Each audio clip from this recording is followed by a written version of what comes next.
মাদ্দির অক্ষর তিনটি আলিফ ওয়াও ইয়া। মাদ্দির হারকাত তিনটি। মাদ্দির হারকাত তিনটি। খারা জবর খারা জের উল্টা পেশ।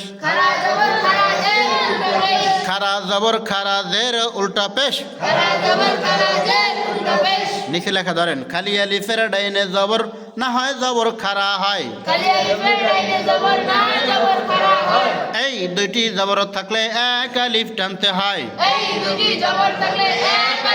খালি আলিফের ডাইনে জবর না হয় জবর খারা হয়। এই দুইটি জবর থাকলে এক আলিফ টানতে হয়। ওয়াও সাকিন ডাইনে পেশে না হয় পেশটা উল্টা হয়। ওয়াও সাকিন ডাইনে পেশে না হয় পেশটা উল্টা হয়।